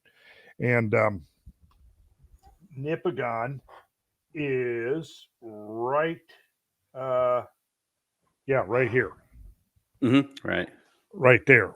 And then this is interesting. This is the work of James Teller, and he's done a lot of work, probably the foremost researcher on Lake Agassiz. And he says, like, Teller was the first to publish that overflow from Lake Agassiz was periodically catastrophic. The fire season was serendipitously harsh that year that he was doing his research, and we saw acres of giant boulders and deeply eroded bedrock that led me to conclude that there had been a gigantic flush of water across that area from glacial Lake Agassiz into the Great Lakes, which is that area southwest, right? Mhm. But here's the part that importantly, this flood coincided with the advent of the Younger Dryas, a 1,000-year global cold snap, which began about 12,900 years ago. Right. Right. So, yeah, in his quest for answers, though, he's found a new avenue to explore. About the time the Younger Dryas cooling period occurred, a comet seems to have collided with the Pleistocene ice sheet that dammed Lake Agassiz. So Very look, cool. yeah, That was in 2008. So yeah. yeah. Yeah. And yeah, here you can see this, the bowl-shaped depression right here. Oh yeah, for sure. Yeah. And then when we take a zoom in on it, you can see the erosion between Nipigon and Superior. And here's this fan delta splayed out from the mouth. Mhm. And that's all pretty much sediment from Right. this outwash. Right. And Right. yeah, look at this. Here's your LiDAR version of it. And it's all deep scoured channels, very much like the scablands of eastern Washington. Mhm. Yep. Uh, Do you have something like this similar to for Lake Saint Jean? Somewhat, yeah. I've done more Because work here with Nipigon, but yeah, I've started. Yeah, and yeah, what convinced me about Lake Saint Jean was the one you said, the Wu paper, where right. they discovered the microspherules in Pennsylvania and New Mhm. Jersey, and Yeah. they came from the Quebecia region, Right. which is very small, confined region. Right. And when you go right there, dead center of the Quebecia region, there's Lake Saint Jean. Like, Right. Right. And I'd always heard that it was the flooding down the St. Lawrence River that's what killed the Gulf Stream. That's what caused the Younger Dryas. So uh-huh. that just makes too much sense to me. Yeah. That's where that water came from. And let's see, we can look at some of this stuff here. So this is Nipigon Bay, as it says, serenely beautiful today, but scene of an extreme diluvial catastrophe circa 12,000. That's supposed to be 12,900, not 12,990. So it's just a typo. But when you start looking at some of these features, let's see, Mazukama Falls, right in here. There's truncated hills that are very similar. I mean, you can see these anywhere you go into pathways of catastrophic flood flows. They show up pretty startling here. You see these escarpments here and the channelization. I mean, that's all, pretty much diagnostic catastrophic flood flows. Yeah. Yeah. So these arrows represent where it looks like the flows of water discharged from the Nipigon Basin. Mhm. And here's some Google Earth. And you can see this. I think that these things would have been, during the latter stages of the flooding, they would have been like prominent islands standing above the floodwaters. But here, like Ruby Lake, very similar to Dog Lake or Rainbow Lake up in one of the passes through in Montana that the floodwaters flowed. So, the floodwaters are going to scour depressions. And then Right. in the aftermath, they will retain water and become what are now the modern lakes. Mhm. But yeah, vertical shear walls of basalt and with wash up type see, this is not your normal gravitational emplaced Mhm. talents here Yeah. because the cliff face hasn't receded. These cliff faces, and you see this throughout the channel scablands, as you'll see vertical shear walls, and then at the bottom of it, you're going to see this gravel washed up against the base of the vertical cliff. And above it, the cliff is still vertical. It hasn't Mhm. receded anywhere near the extent that it would have had to contribute to the flanking deposits. Right. But I would look at these as very similar to, Steamboat Rock or many of the mesa Yeah. type formations that are left in some of the flood channels. I agree. Sheer cliffs. Look at this. Slot canyons. This is almost a Steamboat Rock like formation. Yeah, look at some of the slot canyons. Right. Yeah. Yep. So, we actually had contacted John Shaw, and this was pre-COVID. We were going to do an expedition up here to explore this. We contacted him, and his response was he would be delighted to join us. Yeah. And look at this. And then 3 weeks later, he passed. I know. Yeah. Yeah. It's sad. But look at these slot canyons. Now, those are not, to me, they're not formed by gradual No. erosion. No. Right. No. No. And I don't think any geologist could look at that and say that was gradual either. I mean, it's just too pristine. Right. But yeah, I'm not sure how you say this, Quimet Canyon, an Eagle Canyon. Yeah. I can find almost exactly the same type of things up in British Columbia. Right. Where you have what a recessional cataract is. Mhm. Pretty much, yeah. So the top end of these have all the earmarks of recessional cataracts. Right. So, and figuring on maybe trying to get there next year, maybe next summer. That'll be fun. Yeah. Yeah. Yeah, you up for that? Go. Arrange it. Okay. Actually, we're taking a trip out to Yellowstone next summer, around Cosmic Summit time, but Are you? it's not too far from there. We'll take a detour.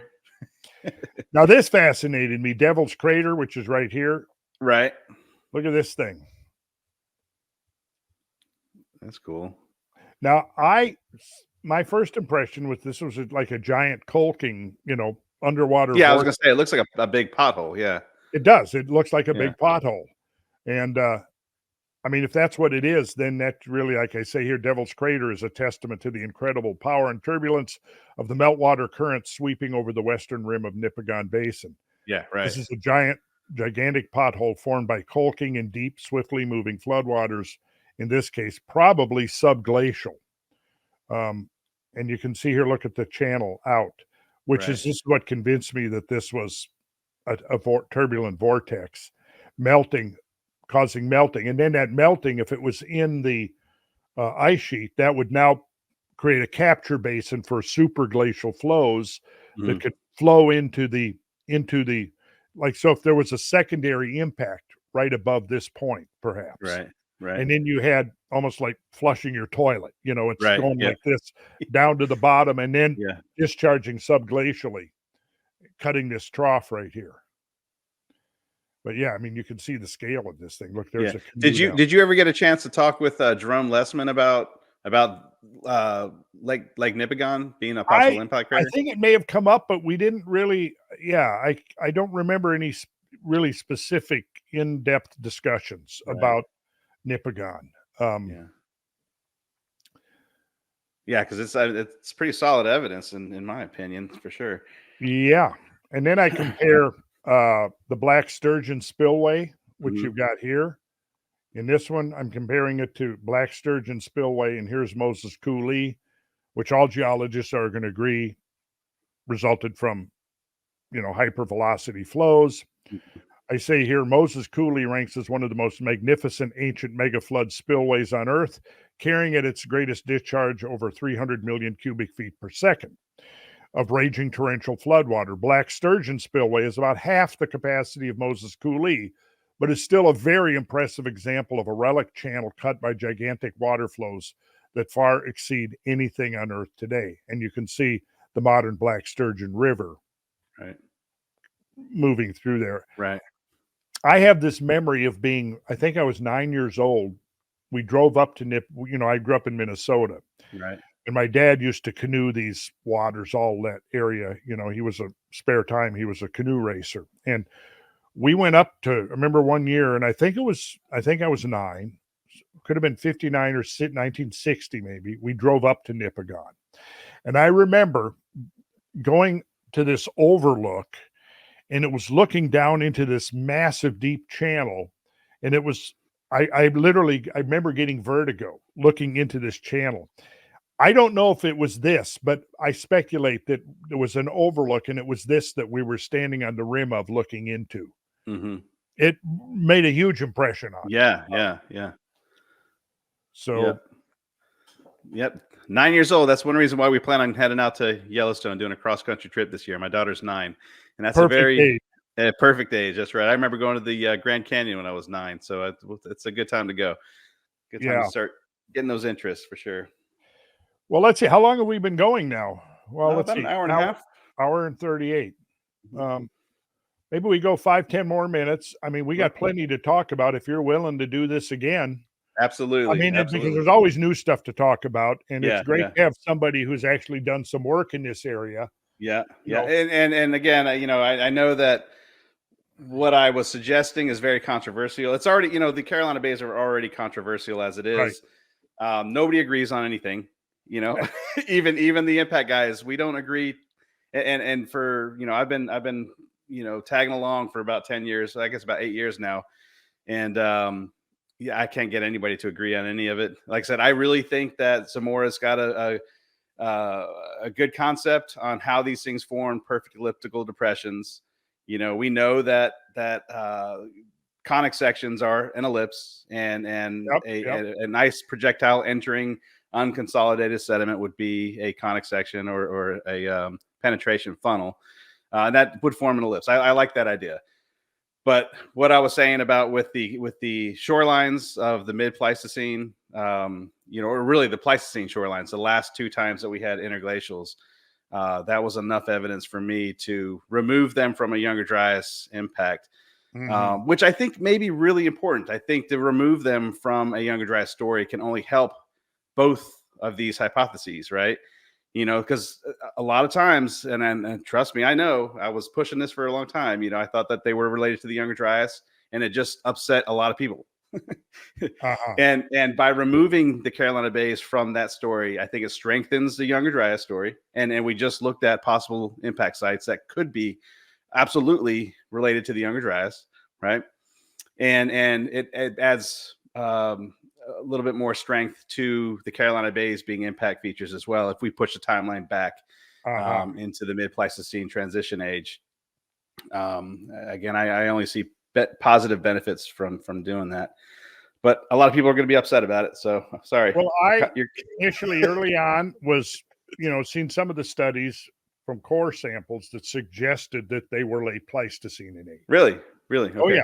And well, I know that the problem with the core samples is I've never had a problem with the age that they're getting from their core samples, right? They take a sample, they test it. That's fine, especially if we push it back and anything that's filled in that basin is going to date to whatever age it filled in at, right? Yeah. And so again, I think and I think OSL dating only goes back. How far does it go back? It's like, I don't think it could date 800,000 year sediment. I think it's younger than that.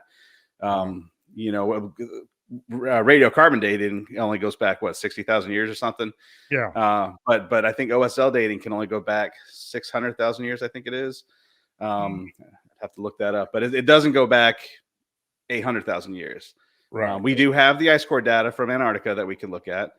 We have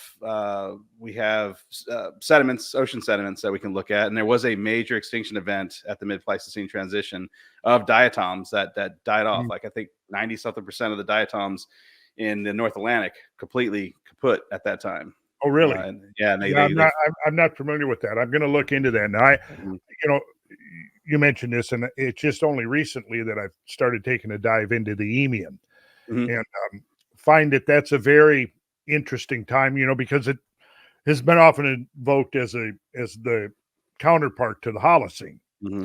And as I'm looking into it, I'm going, not exactly, because there was actually some pretty serious climatic fluctuations within the Eemian. Yeah. I think you heard me say this quote that the temperatures were a lot warmer then, and there were no soccer moms driving SUVs at that time. So, that's right.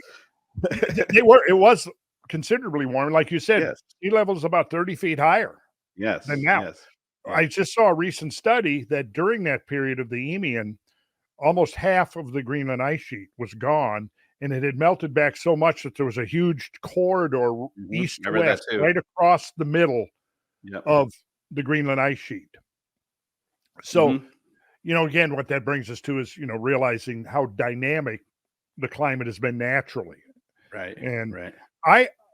To get it off into, the outrageous hypothesis, I don't know if you have a good paper I would recommend people to read is The Value of Outrageous Hypotheses by William R. Davis. I'll have to read that one. The founding father of geomorphology.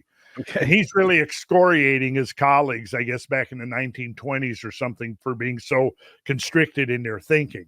Yeah. And so he opens by citing all of the things that were considered outrageous at that point when, that were accepted by the 1920s. Anyways, in the spirit of outrageous hypotheses, I consider, okay, so, we know now, if we pulled this up yesterday, and I cited this when I was interviewing with Patrick David. He had Rob, his fact checker there, fact checking everything I was saying. And I can say, I think I came through with flying colors, because I would spout numbers as fast as he can go. And they got a big flat screen TV up on the opposite wall, and he's pulling up stuff. All my numbers are coming up there almost exactly as I'm citing them. So I could see that by the end of it, I think in Patrick David's mind, I was, my street cred had gone up a notch. I was warned ahead of time. He likes to challenge his guests. And I said, hey, I love to be challenged. Okay. If I don't know something, maybe it will lead me into a new avenue of thinking. But if it's something I've studied, let's talk about impacts. Let's talk about megafloods. Let's talk about mass extinctions and why I don't think Paleo-Indian hunters exterminated half the great megafauna on the planet. I had that lesson just today in my classroom. We talked about that. Yeah. Did you really? Yes. So I like to. I mean, how many people really are aware of the fact of the number of proboscideans that inhabited Georgia during the late Pleistocene? Exactly. Yeah. I have them do a presentation where they have to find 6 that are from that area, and they can't believe it. They're like, what? Giant camels walking up and down through here. There's like 2 species of llama that lived in Southeast Georgia and Florida. It's like, they are very, it's eye opening. That's for sure.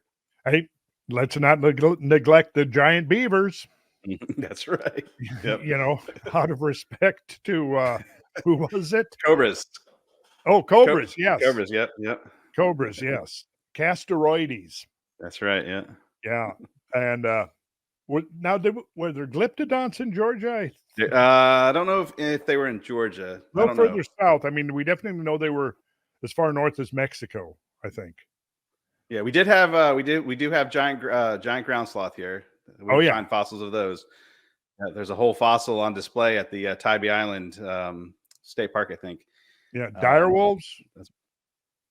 Do we have?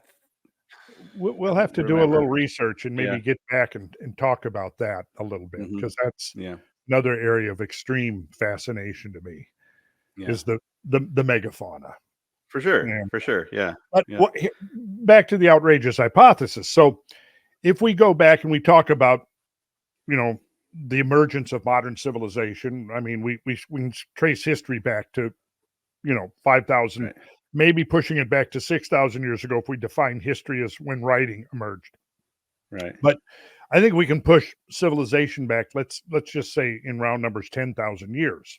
Because what do we find typically traced back 10,000 years is, a major shift to sedentary lifestyles and agriculture, major shift from hunter gatherers and um, migratory lifestyles, nomadic lifestyles.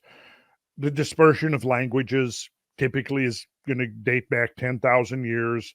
First urban areas, 8,000, 9,000 years ago. What else? Domestication of animals. Mm-hmm. But we just pulled up in the talk yesterday. I mentioned the fact that the oldest modern human remains are now being dated to 200,000 years ago. Right. And Rob was there. Pulls up. 200,000 years. That's exactly what I just said. So, but think about 200,000 years. I mean, and then you think that's something that I think I did a calculation quickly based 25 years as a generation, 7,000 generations. Yeah. Okay. Now think about our ascent to a modern industrial, scientific, technological civilization pretty much has all taken place within about 3, maybe 400 years, depending on how you count it and where you put. But how easily would 300 to 400 years get lost in the noise of 200,000 years? Yeah. Now, see, I think that the archaeologists that are so dismissive of there being any potential, what we would call, advanced, defining advanced. What do we mean by that? I mean, we could say, were the Phoenicians advanced? Were the Egyptians advanced? I could say, yeah, they were advanced, maybe not in the same way we are, but they were advanced enough that they had very sophisticated navigational skills, For sure. which meant that they had astronomical knowledge. They clearly had engineering skills, ability to quarry stones of, dozens up to hundreds of tons and transporting those stones. Yeah. But I think that we need to be a little bit more open to speculating outrageously about what may or may not have occurred in 200,000 years of human history, and not immediately jump on whatever woo-woo new age ideas are out there, but really looking at it though scientifically, but with an open mind, and consider, well, what archaeologists tend to have overlooked, in my opinion, is how catastrophically the climate and environment has changed just since the dawning of the human species on the planet. Right? I mean, we know just in the last 200,000 years, how many times have the glacial interglacial cycles occurred? What, maybe 4 times? Yeah. Anyway. Yeah. And the question would arise, it's always, well, where's the pottery and where's the evidence? And, having looked at that kind of stuff, I go, well, the landscapes of 200,000 years ago basically don't exist anymore. Right. They've been eroded away. They're buried under hundreds of feet of sediment. And I mean, let's assume you had a settlements in Canada, in Nemean times. What would you see left of those? Also, when I study, if you look at the emergence of modern cities, where they recur over and over again, coastlines, river valleys. Yep. Every river valley you can pretty much look at had at some time or another carried enormously augmented flows. Yeah. Some of the LiDAR stuff, we can get into that in our next conversation. I've done some interesting LiDAR stuff showing where you can see the modern river and then you can see the valley it's flowing in. Yeah, for sure. Which is gigantic. Yeah. Right. So if there was even a major settlement, inhabitants of 50,000 people living along a river valley, and you got 50 million cubic feet per second coming through there, there's not going to be anything left.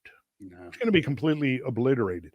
Now, as I was looking back over the last couple 100,000 years, again, the parallels are not exact, but if you had a period of time, the Eemian, where it's warmer than now, I presume you would have abundant rainfall because the additional thermal energy, you're going to be evaporating ocean water. It's going to have to precipitate back out. So my question is, okay, we should look and consider what could have been going on in terms of human social or cultural development during that time. Mm-hmm. Now, when we get to the full glacial maximum, now we're talking about, for one thing, during the late glacial maximum, carbon dioxide levels in the atmosphere dropped to 180 parts per million. It's been speculated, and perhaps legitimately, that 180 parts per million is really not even enough carbon dioxide in the atmosphere to practice viable agriculture. Mm-hmm.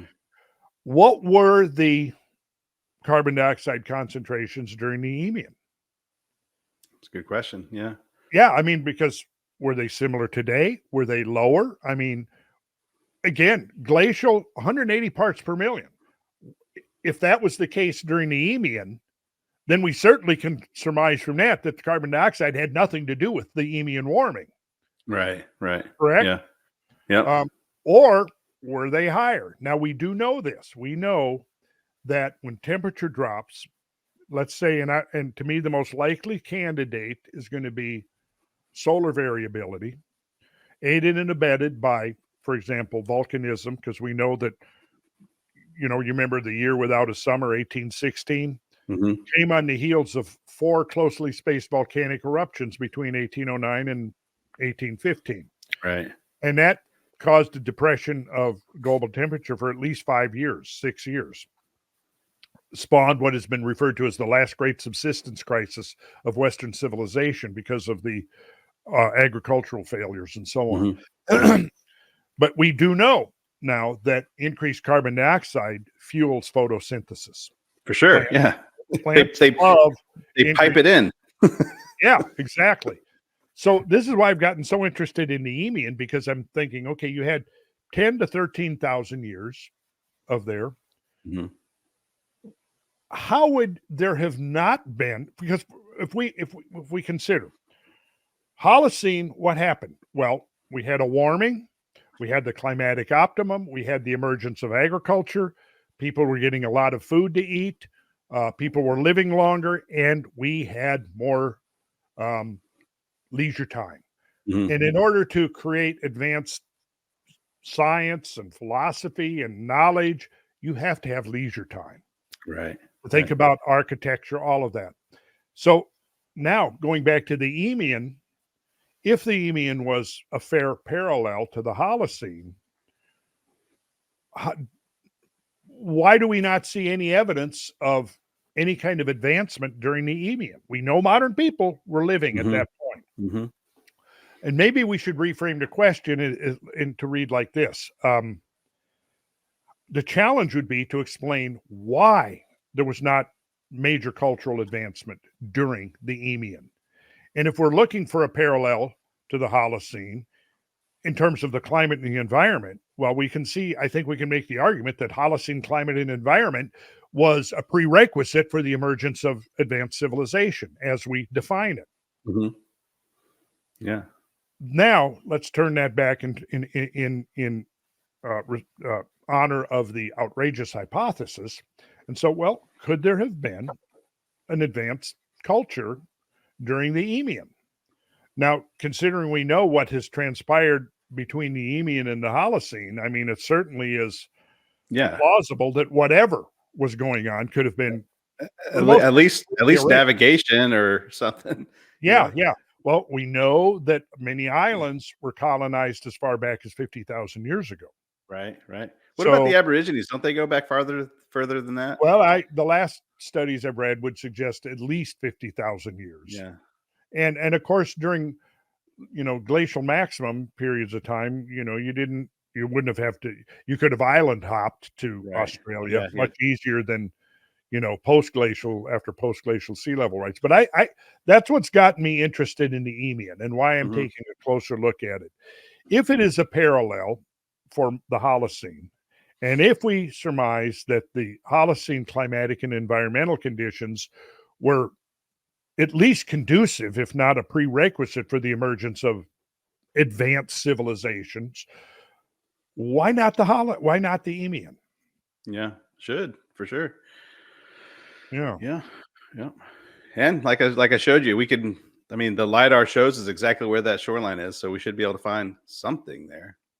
Ah, well, So, maybe we could pick that up in our next conversation. We've been going almost 2 hours, and yeah. so I think And I know we'll you've been traveling too, so I know you're a little road weary. I am road weary. I did manage to get a nap in a little earlier, Nice, which if I nice. hadn't have done that, you would have been talking and I would have been,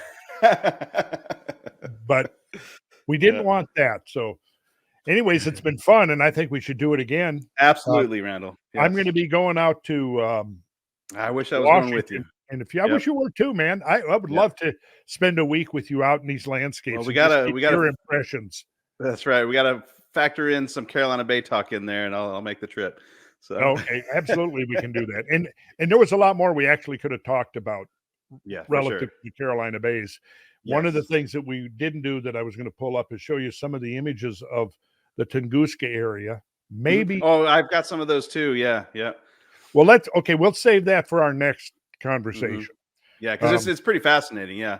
yeah, it Yep. is. It is. Mhm. And whether it happened, at the Younger Dryas, which I'm now leaning towards not believing Well, that. just look at it. I mean, I'm going to tell your entire audience. Just look at it. It was enough Okay. evidence to sway my vote. Which again, I was just totally distraught. I was I was all on board with the Younger Dryas, and for like 2 months, I was just moping. I was like, how am I going to go back onto my YouTube channel? It doesn't. So, Well, I think but that's to your credit, yeah, Chris, because yeah, that's how science works. it You is. promote an idea and you get married to the idea, but in the end, it has to be the evidence that and really, I'm looking at it is that okay, I'm not ready to abandon an impact idea, Hmm. regardless of whether it was Younger Dryas or 700,000 years ago or 400, whatever it might be. Right. But what strikes me, because I originally wanted to keep, when I first started looking at the mega floods, I just wanted it to be simple. I wanted it to be just one or two big floods, but it's more complicated than that. It is. It And is. Yeah. and but where I'm at now is thinking, well, geez, now what the evidence is suggesting is that rather than a gradualistic scenario punctuated by one big event, we have to now take into account that there are multiple events, Hmm. far more events at a much greater frequency than we might have imagined, a few decades ago. Yeah. Yeah. And that's Yep. And interestingly enough, I think Jerome and what's the guy over at Washington State University? Oh, um Nick Zantner. Zentner. Yeah. Yeah, yeah. He's been looking at possibly older events that have taken place, and I wouldn't be surprised if a mid Pleistocene event pops up in their Oh, timeline. I think so. I think that Yeah. there was, but then you presents a challenge because if you had mega floods mid Pleistocene, now you have to explain why you had those mega floods. Hmm. Yeah. And I still want to tie mega floods to impacts. Right. Well, Um, especially over North America and the Laurentide and the yeah, yeah, yeah. yeah. I mean, what's the other explanation other than perhaps the sun? That's what Robert Schoch believes. Yeah, But I think we shared the stage with him a couple weeks ago. we did. Yeah. Yeah. And based on what he was saying, he seems like he's warmed up slightly. He was If completely rejecting the impact hypothesis when I think it was the company that caused him to warm up a little bit, but I didn't get him budging very much. not much, no. No, But I got listen, some good I got some good pictures of the both of us because we were on either side of him. I got some yeah. good pictures of us eye rolling like, oh my gosh. So, Well, I have a lot of respect for Robert. I Just do too. I do too. He was actually one of the highlights of the weekend. So yeah, absolutely. And I he's inspired me to look deeper into the solar factor, yeah, which I was already leaning towards, because the studies are out there showing, a much greater solar variability than had been assumed a couple of decades ago. Here's my thing with the sun, though, and this is a lab that I do with my students where we try to make a scale model of the solar system, and we take a sun that's about this big, but Earth, if you do it to scale, Earth is like this big. It's like it's so tiny, and so if the sun were to belch plasma towards us, I don't see how it can miss. Like it would hit the whole half of the planet and like scorch it to nothing. That's my whole thing about solar events. I don't again, I'm already taking people off with removing Carolina Basin. Let's just stop. We'll end there. Well, we can have that conversation for sure. Yeah.